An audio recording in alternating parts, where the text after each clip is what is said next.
An American Horror Story Minute, 1984. Recap 3, Episode 4.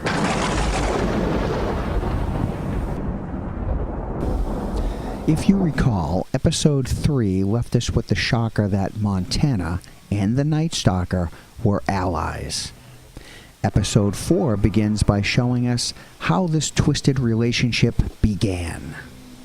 After wandering into Montana's aerobics class and witnessing an argument between her and a student, Richard the Night Stalker Ramirez kills and displays him like a prize, the way a cat brings home a trophy. Montana is very moved by this, and so she asks Richard to kill Brooke. You see, she's convinced that Brooke had an affair with her brother. You remember Brooke's wedding? The best man murdered? You guessed it, that was Montana's brother. We now move back to the present-day chaos at Camp Redwood. A scuffle between Mr. Jingles and the Night Stalker allows Brooke to escape. This also results in Richard Ramirez's death by tree branch through the head. Poor Xavier gets locked inside an oven by Mr. Jingles.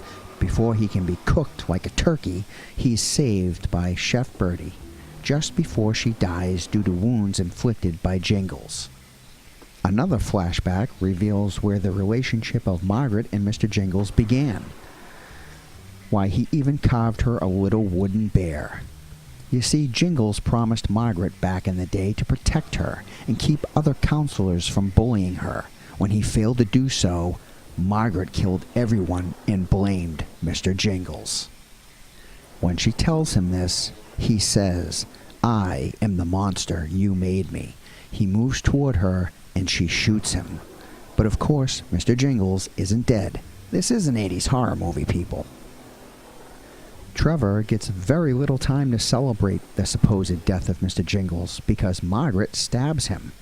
Rita, fake nurse psychology major aka Donna Chambers, wakes up in the woods just in time to see the Night Stalker return from the dead and hover in the air.